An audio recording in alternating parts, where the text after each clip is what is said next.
அனைவருக்கும் வணக்கம். சஞ்சய் வானிலை இருக்கை. முதலில் நம்முடைய வானிலை இருக்கை பார்ப்பவர்கள் கீழே இருக்கும் சிவப்பு கலர் பட்டனை பிரஸ் செய்து சப்ஸ்கிரைப் செய்யுங்கள். தினம் தினம் நம்முடைய வானிலை பற்றி தெரிந்து கொள்ள பக்கத்தில் இருக்கும் பெல் பட்டனை பிரஸ் செய்து ஆல் என்ற பட்டனை பிரஸ் செய்தால் தினமும் நம்முடைய வானிலை பற்றி தெரிந்து கொள்ளலாம். 28/8/2021 சனிக்கிழமை காலை 8 மணிக்கு வானிலை அறிக்கை ஆடியோவாக நான் பதிவு செய்கிறேன். முதல்ல ஒரு வீடியோ பதிவு செய்திருக்கிறேன், இதை பாருங்கள். நேற்று வெப்பசலனம் மழையுடன் இணைந்த தென்மேற்கு பருவமழை தமிழகத்தில் பெய்யும் என்று அறிவித்திருந்தோம். அதன் அடிப்படையில் நேற்று தமிழகம் பெரும்பாலான மாவட்டங்களில் கனமழை பெய்திருக்கிறது. ஒரு சில இடங்களில் மிக கனமழை.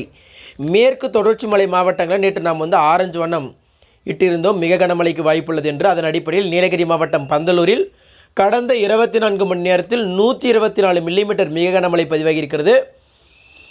அதேபோல் நேற்று இந்த வீடியோவில் பாருங்கள், பாண்டிச்சேரியில் நேற்று மலைமேகம் சூழ்ந்து காணப்பட்டது. இந்த கருமேகம் கடலை நோக்கி பயணித்த இந்த வீடியோவை பாருங்கள், இதை நான் பதிவு செய்திருக்கிறேன். தற்போதைய வானிலை அமைப்பை பார்க்கலாம். அடுத்து வரக்கூடிய நாட்களிலும் இன்றைய வானிலை அமைப்பு எப்படி இருக்கலாம் என்பதை பார்க்கலாம். முதல்ல இன்றைய வானிலை அறிக்கை குறிப்பிட்டு சொல்ல வேண்டுமென்றால், நேற்று அறிவித்திருந்தோம் ஆந்திராவுடைய கடலோரம் வடமேற்கு வங்கக்கடலில் காற்று சுழற்சி நீடிக்கிறது என்று. இதன் அடிப்படையில் அந்த விண்டுடைய கன்வெக்ஷன் வட மாவட்டங்களுக்கும் மேற்கு தொடர்ச்சி மலை மாவட்டங்களுக்கும் சாதகமாக சூழல் ஏற்பட்டிருந்த காரணத்தினால் நேற்று சென்னை, திருவள்ளூர், காஞ்சிபுரம், வேலூர், ராணிப்பேட்டை, திருவண்ணாமலை, விழுப்புரம், கள்ளக்குறிச்சி இந்த மாவட்டங்களெல்லாம் பரவலாகவே நல்ல மழை பெய்திருந்தது.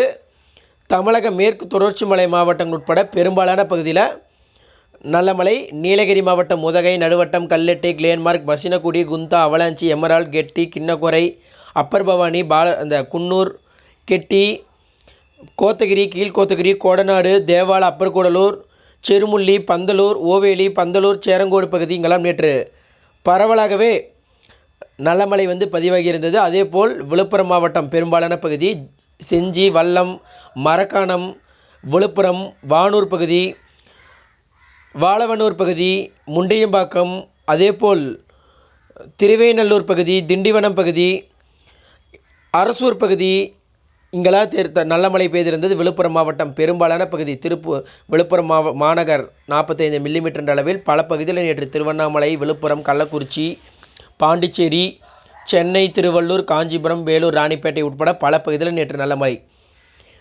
தற்போது அந்த காற்றழுத்த தாழ்வு பகுதியாக மாறி இருக்கிறது. இதன் காரணமாக ஈரப்பதம் மிக்க தென்மேற்கு பருவக்காற்று தமிழக மேற்கு தொடர்ச்சி மலை மாவட்டங்கள், கேரளா, கர்நாடகா வழியாக நுழைகிறது. இதன் காரணமாக இன்று நீலகிரி மாவட்டத்துடைய தென்மேற்கு சரிவு எந்தெந்த பகுதினா கூடலூர், பந்தலூர், நடுவட்டம், பைக்காரா, அவலாஞ்சி இந்த பகுதியெல்லாம் கன முதல் மிக கனமழை ஒரு சில இடங்கள் எதிர்பார்க்கலாம். கோயம்புத்தூர் மாவட்டத்துடைய தென்மேற்கு பகுதி குறிப்பிட்டு சொல்ல வேண்டும் என்றால் வாளையாறு அணை நீர்பிடிப்பு பகுதி, சின்னக்கல்லாறு, வால்பாறை, சோலையாறு அணை நீர்பிடிப்பு பகுதி, பரம்பிக்குளம் அணை நீர்பிடிப்பு பகுதி இங்கெல்லாம் பார்த்திங்கன்னா கன முதல் மிக கனமழை ஒரு சில இடங்களை எதிர்பார்க்கலாம். சின்னக்கல்லாறு, வால்பாறை, அதேபோல் திருப்பூர் மாவட்டத்துடைய அமராவதி அணை நீர்பிடிப்பு பகுதியிலும் நல்ல மழை எதிர்பார்க்கலாம். அதேபோல் திண்டுக்கல் மாவட்டம் கொடைக்கானல் பகுதியில் சாரல் லேசானது முதல் மிதமான மழை. தேனி மாவட்டம் போடிநாயக்கனூர், உத்தமபாளையம், சுருளி அருவி இதற்கு மேற்கு பகுதி, அதை ஒட்டிய பெரியார் அணை நீர்பிடிப்பு பகுதியில் நல்ல மழை எதிர்பார்க்கலாம். விருதுநகர் மாவட்டம் ராஜபாளையம், ஸ்ரீவில்லிபுத்தூர் அதற்கு மேற்கு பகுதி, சதுரகிரி மலை இந்த பகுதியிலெல்லாம் லேசானது முதல் மிதமான மழை எதிர்பார்க்கலாம். அதேபோல் தென் மாவட்டங்களை பொறுத்தவரை குற்றாலம் இந்த பகுதியிலெல்லாம் கனமழை எதிர்பார்க்கலாம். செங்கோட்டை, புளியரை, அச்சன்கோவில், மேக்கரை இந்த பகுதியிலெல்லாம் கனமழை ஒரு சில இடங்களை எதிர்பார்க்கலாம். பல பகுதியில் மேற்கு தொடர்ச்சி மலை மாவட்டங்கள், அதேபோல் மாஞ்சோலை, வால்பாறை, நீலகிரி இந்த பகுதியிலெல்லாம் கனம் முதல் மிக கனமழை எதிர்பார்க்கலாம். அடுத்த 3 நாட்களுக்கு மேற்கு தொடர்ச்சி மலைகள் சார்ந்த பகுதிகளுக்கு பயணத்தை தவிர்க்க வேண்டும் என்பதை இதில் நான் அறிவித்துக் கொள்கிறேன். 3 நாட்களுக்கு கன முதல் மிக கனமழை இருக்கும் என்பதை. அதேபோல் டோட்டல் பிரிசிபிடேஷன் என்று பார்க்கும்போது நீலகிரி மாவட்டம், கோயம்புத்தூர் மாவட்டம் ஒரு சில இடங்களில் மிக கனமழைக்கு வாய்ப்புள்ளது என இந்த டோட்டல் பிரிசிபிடேஷனில் காமிச்சிருக்காங்க. மிக கனமழை வாய்ப்புள்ள மாவட்டம் நீலகிரி, கோவை, கன்னியாகுமரி இந்த 3 மாவட்டத்தையும் நான் இதில் மென்ஷன் பண்ணியிருக்கேன் பாருங்கள். அதேபோல் இன்று மாவட்ட வாரியாக எப்படி இருக்கும் என்பதை நீலகிரி கோயம்புத்தூர் மாவட்டத்திற்கு சிவப்பு வண்ண எச்சரிக்கை, எக்ஸ்ட்ரீம்லி ஹெவி ரெயின்ஃபால் எச்சரிக்கை நான் விடுத்திருக்கிறேன். தேனி, தென்காசி, கன்னியாகுமரி மாவட்டங்களுக்கு மிக கனமழை எச்சரிக்கை வந்து விடுத்திருக்கிறோம். அதேபோல் கன்னியாகுமரி மாவட்டத்திற்கும் எக்ஸ்ட்ரீம்லி ஹெவி ரெயின்ஃபால் இருக்கலாம். ஈரோடு, திருப்பூர், நாமக்கல், கரூர், திருச்சி, திண்டுக்கல், மதுரை, சிவகங்கை, தூத்துக்குடி மாவட்டங்களில் லேசானது முதல் மிதமான மழை. கிருஷ்ணகிரி, திருப்பத்தூர், வேலூர் உட்பட தருமபுரி, சேலம், கள்ளக்குறிச்சி, திருவண்ணாமலை, விழுப்புரம், செங்கல்பட்டு, காஞ்சிபுரம், கடலூர் இந்த மாவட்டங்களில் இன்று வெப்பசலனம் காரணமாக வெப்பசலனம் ப்ளஸ் தென்மேற்கு பருவக்காற்று இந்த இரண்டு ஈஸ்ட் வெஸ்ட்டு சியர் ஜோன் அப்படிம்போம் மேற்கு கிழக்கு திசை காற்றுடைய சந்திப்பு இருந்தால் தருமபுரி, சேலம், கள்ளக்குறிச்சி, கடலூர், திருவண்ணாமலை, விழுப்புரம், செங்கல்பட்டு, காஞ்சிபுரம் மாவட்டங்களில் கனமழை எதிர்பார்க்கலாம். ஒரு சில இடங்களில் பாண்டிச்சேரி இந்த பகுதியிலலாம் வந்து பார்த்திங்கன்னா கனமழை எதிர்பார்க்கலாம்.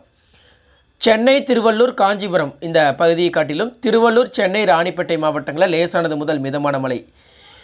ஏன்னா அந்த வெஸ்டர்லீஸோட தாக்கம் வந்து அதிகமாக இருக்கும். இதனால் அந்த ராணிப்பேட்டை, சென்னை, காஞ்சிபுரத்தில் வந்து மழைக்கான வாய்ப்புகள் லேசானது முதல் மிதமான மழை. செங்கல்பட்டு, காஞ்சிபுரம், திருவண்ணாமலை, விழுப்புரம், கள்ளக்குறிச்சி, சேலம், தருமபுரி, கடலூர் மாவட்டங்களில் ஓரிரு இடங்களில் கனமழை எதிர்பார்க்கலாம். தென் மாவட்டம், தென்கடலோர மாவட்டம் அந்த டெல்டா மாவட்டங்கள் பகுதி பெரம்பலூர், அரியலூர், மயிலாடுதுறை, திருவாரூர், தஞ்சாவூர், நாகப்பட்டினம், புதுக்கோட்டை, சிவகங்கை, ராமநாதபுரம் மாவட்டங்களில் லேசானது முதல் மிதமான மழை இன்று எதிர்பார்க்கலாம். மேற்கு தொடர்ச்சி மலைகளில் பெய்யக்கூடிய அந்த கனமழை சாரல் மழையாக ஈரோடு மாவட்டம், திருப்பூர் மாவட்டம், அதேபோல் திண்டுக்கல் மாவட்டம், மதுரை மாவட்டம், விருதுநகர் மாவட்டம், தூத்துக்குடி மாவட்டம் வரை இருக்கலாம். அதேபோல் அணைகள் சார்ந்த பகுதியில் மேட்டூர் அணைக்கு வந்து பார்த்திங்கன்னா நீர்வரத்து அதிகரிக்க வாய்ப்புள்ளது. தற்போது தொடர்ந்து நீலகிரி மாவட்டங்களில் கனமழை பெய்து கொண்டே இருக்கிறது.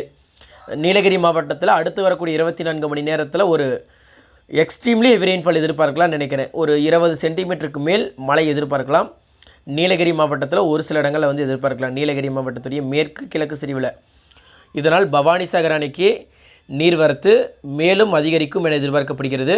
அணைகளுடைய நீர்மட்டத்தை நான் வந்து இதில் பதிவு செஞ்சுருக்கேன் பாருங்கள். கிருஷ்ணராஜசாகர் அணைக்கு நீர்வரத்து 2701 கன அடி நீர் வந்து கொண்டிருக்கிறது. அணையுடைய மொத்த கொள்ளளவு 124.8 119 அடி இருக்கிறது. இன்னும் ஒரு 5 அடி தான் நிரம்பிவிடும். கபினி அணை 65க்கு 63 2878 கன அடி நீர் வருகிறது. 6000 கன அடி நீர் வெளியேற்றப்படுகிறது. ஹாரங்கி 129 127 நிரம்பிவிட்டது. 1124 வருகிறது. ஹேமாவதி 117 113 நிரம்பிவிட்டது. 2080 கன அடி நீர் வருகிறது. 5000 கன அடி நீர் வெளியேற்றப்படுகிறது. பவானிசாகர் அணை 105 அடி தற்போது வந்து 101.65 அடி இருக்கிறது. தற்போது அணைக்கான நீர் வரத்து 1381 கன அடி. அமராவதி 90 அடிக்கு தற்போது 88.59 அடி இருக்கிறது. அணைக்கான நீர்வரத்து 669, வெளியேற்றம் 550. பெரியார் அணை 152 அடிக்கு 132.4 இருக்குது. அணைக்கான நீர்வரத்து 767, 1300 கன அடி வெளியேற்றம். வைகை அணை 71 அடி மொத்த கொள்ளளவு 65.47 அடி இருக்கிறது. 955 அடி நீர் வந்து கொண்டிருக்கிறது வினாடிக்கு. பாபநாசம் 143க்கு 87 அடி இருக்கிறது. 87 அடி இருக்கிறது. அணைக்கான நீர் வரத்து வந்து பார்த்திங்கன்னா 10 கன அடி மட்டுமே. வைகை, பாபநாசம், மணிமுத்தாறு, பேச்சிப்பாறை, கிருஷ்ணகிரி, சாத்தனூர், சோலையாறு, பரம்பிக்குளம், ஆழியாறு, திருமூர்த்தி இந்த அணைகளுக்கெல்லாம் வரக்கூடிய நாட்களில் மேலும் நீர்வரத்து அதிகரிக்கும் என்பதால் விவசாயிகளுக்கு எந்தவித கவலையும் வேண்டாம். பாசன விவசாயிகளுக்கு எந்தவித கவலையும் வேண்டாம். தென்மேற்கு பருவமழை தீவிரமடைந்து காணப்படும் என்பதால் மேட்டூர் அணைக்கு நீர்வரத்து அதிகரிக்க தொடங்கும் வரக்கூடிய நாட்களில். அப்படியே கிருஷ்ணராஜசாகர் அணை கபினனிலிருந்து வரக்கூடிய நீர் அப்படியே வெளியேற்றப்பட்டு கொண்டே இருக்கும். இனி வரக்கூடிய நீர் அனைத்துமே கிருஷ்ணராஜசாகர் அணை நிரம்பிவிட்டது. இதனால் வரக்கூடிய நீர் அப்படியே வெளியேற்றப்படும் என்பதால் மேட்டூர் அணை கிடுகிடுவென உயர வாய்ப்புள்ளது. ஒரு 70 அடி 75 அடி எட்டலாம். தற்போது 60 அடி எட்டியிருக்கிறது. 70 75 அடி எட்டலாம். நீர்வரத்து குறைந்தாலும் வரக்கூடிய நாட்களில் நல்ல மழை பெய்யும் என்பதால் 70 75 அடி எட்டலாம். நன்றி, வணக்கம்.